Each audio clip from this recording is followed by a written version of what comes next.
पत्रकार दिनानिमित्त कराड शहर व तालुक्यातील पत्रकारांचा सत्कार भारतीय जनता पार्टी किसान मोर्चाचे प्रदेश सरचिटणीस व कराड उत्तर विधानसभा मतदारसंघाचे युवा नेते रामकृष्ण वेताळ यांच्या हस्ते करण्यात आला।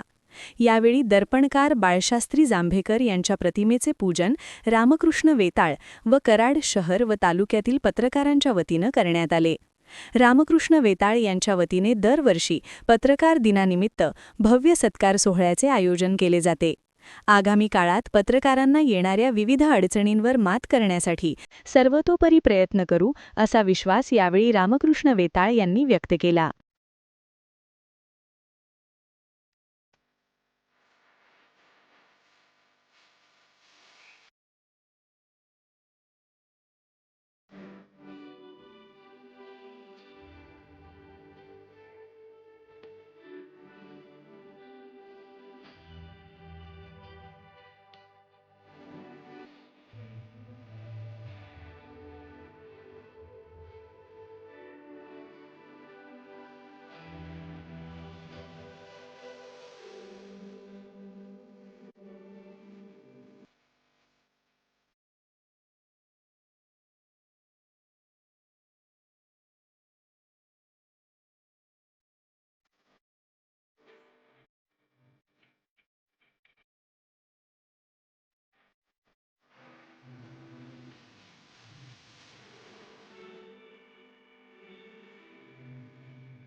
कृष्णा आणि पहिलेचा संगम असलेल्या या प्रकारचे 10 ऐतिहासिक कार्यक्रमामध्ये आम्हाला खूप अभिमान वाटतो की कोणताही कार्यक्रम घेण्यापूर्वी माणसाचं मन मोकळं असावं लागतं आणि ती आतून यावं लागतं। याचं प्रतीक म्हणजे आपले वेताळ साहेब आहे। 6 जानेवारी 1832 साली मराठी वृत्तपत्राच्या जनक बाळशास्त्री जांभेकर यांनी पहिलं मराठी वृत्तपत्र प्रकाशित केलं आणि त्या वृत्तपत्रांना असं काही चमत्कार दिला की समाजाला दिशा दिली। एक समाज प्रबोधनाचं एक प्रबळ माध्यम अशा लोकांना त्याच्यावर बघितलं गेलं। त्यांच्या माध्यमातून पत्रकार क्षेत्रात अनेक पिढ्या घडल्या। आज त्यांनी दिलेला वसा आणि वारसा घेऊन आम्ही सर्व बांधव एक दिनाचा वाटचाल करतो। आम्हाला याचा सार्थ अभिमान आहे। मी पत्रकार दिनाच्या हार्दिक शुभेच्छा करून देतो। वेताळ साहेब, एवढे सगळे पत्रकार एका ठिकाणी जमवणं एवढं सोपं नसतं आणि हे तुम्ही कार्य करून दाखवलं आहे म्हणजे तुमच्यावर त्या पत्रकारांचं प्रेम आहे आणि हे प्रेम प्रत्येक वर्षी वाढत राहावं या शुभेच्छा देतो। खरं तर आजच्या या कार्यक्रमाला कराड शहरातील प्रमुख दैनिकांचे पत्रकार जो आहेत तो उत्तरकडील पत्रकार जास्त आलेले आहेत। वैभव पाटलांसारखे दक्षिणमधून आलेले असतील तर हे सर्व पत्रकार या ठिकाणी आल्याबद्दल थोडंसं काही वेगळं बोलायची माझ्या मनाची इच्छा झालेली आहे ती मी बोलून दाखवत आहे. सर्वांना शुभेच्छा. भाजपचे नेते आणि भाजप किसान मोर्चाचे सरचिटणीस रामकृष्ण वेताळ यांच्या वतीनं आज कराडमधील सर्व पत्रकारांच्या सन्मानाचं आयोजन इथं करण्यात आलेलं आहे. रामकृष्ण वेताळ साहेबांना मी प्रथम धन्यवाद देतो, कारण दरवर्षी न चुकता ते पत्रकारांचा सन्मान इथं करतात. आम्हाला सर्व पत्रकारांना इथे बोलवतात आणि सन्मान करतात. त्याबद्दल मी सर्व पत्रकारांच्या वतीनं त्यांचे आभार मानतो.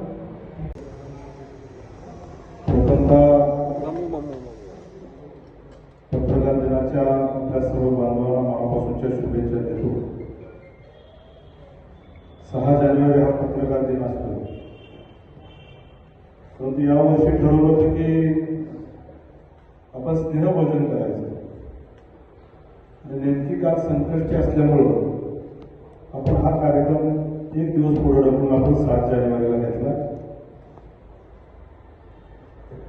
बाळशास्त्री जांभेकरांनी खऱ्या अर्थानं मराठी पत्रकारितेची सुरुवात केली आणि त्याचा धागा घेऊन आपण कराड तालुक्यातले सर्व पत्रकार बांधव गेले अनेक वर्ष प्रामाणिक आणि सचोटीनं ग्रामीण भागातल्या शहरातल्या सर्व बातम्या, त्यामध्ये प्रिंट मीडिया असेल, काय व्हिडिओमध्ये, अशा सर्व पत्रकार बांधवांनी गेले अनेक वर्ष कराड तालुक्याचा सन्मान हा महाराष्ट्रात नव्हे तर देशात पुढे नेण्यासाठी आपण सगळ्यांनी काम केलं, म्हणून आपल्या सगळ्यांना मनापासूनच्या शुभेच्छा देतो.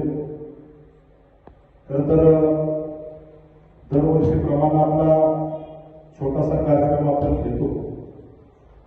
पत्रकार बांधव म्हणले की प्रत्येक वेळेला कार्यक्रमामध्ये जायचं, बातम्या घ्यायच्या, त्यांचं ते दैनंदिन चालू असते, परंतु पत्रकारांचा कोणीतरी सन्मान केला. समाजाचा जो एक डोळा आहे या डोळ्याला कोणीतरी सन्मानित केलं पाहिजे, म्हणून मी गेले 3-4 वर्षापासून हा खऱ्या अर्थानं पत्रकारांचा सन्मान घेण्याचा कार्यक्रम करतो. खरं तर मी सामाजिक राजकीय व्यावसायिक काम करतो. आपल्या सगळ्यांना माहिती आहे की मी कधीही आपल्याला माझी हीच बातमी छापा, मला हेच तुम्ही माझं प्रसिद्ध करा असं कधीही करत, परंतु दरवर्षीप्रमाणे गेल्या 5-6 वर्षामध्ये जो पत्रकार माझ्याकडे एखादी जाहिरात मागायची अशा प्रत्येक पत्रकाराला फुल फुलाची पाकळी ही देण्याचं काम मी सातत्याने करत असतो.